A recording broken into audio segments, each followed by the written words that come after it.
మగ పిల్లవాడైతే ఉంటుందండి, ఏదో కొడుకు పుట్టాడని సంతోషం. ఆడపిల్ల అయితే ఆ సంబరం వేరు.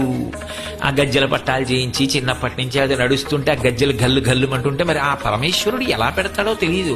ఆ చిన్న కొప్పు వచ్చేటప్పటికి దానికి ఒక చిన్న సన్నజాజి పూలెట్టుకుని, ఆ బొట్టెట్టుకుని, ఆ కాటుకెట్టుకుని, ఈ గౌనొద్దు నాకు ఈ పక్కీ కావాలి అని ఆ పట్టులంగా కట్టుకుని, ఆ పట్టు జాకెట్ వేసుకుని, వాళ్ళు ఆ చేతి నిండా బుజ్జి బుజ్జి చేతులకి ఎర్రటి గాజులు వేసుకుని, చిన్న చిన్ని ఉంగరాలు ఎట్టుకుని, గొలుసులు వేసుకుని, అమ్మేమో ఎవరైనా ఎత్తుకుపోతారేమో అని భయం అమ్మకి.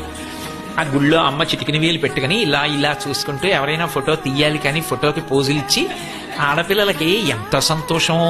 అలంకారం అంటే వాళ్ళదే, ఇంటికి నిండంటే వాళ్ళే. మగపిల్లాడు ఉంటే మాత్రం ఏం చేస్తాం కనుక వాడికి అలంకారం, ఓ నిక్కర వేయాలి, దొక్క వేయాలంటే, మహా అయితే పొట్టేటాడు, ఇంకేముంటుంది వాడికి చేయడానికి. అంటే నేను తక్కువ చేశానని కాదు, కానీ అది అందం. అసలు ఇంటి సంతోషం అంతా వాళ్ళ మీద ఆధారపడి ఉందండి. నేనేమి ఇందులో పొగడాలని నేను ఈ మాట అంటలేదు. అసలు ఈ లోకంలో సంతోషమే స్త్రీతో ఉంది.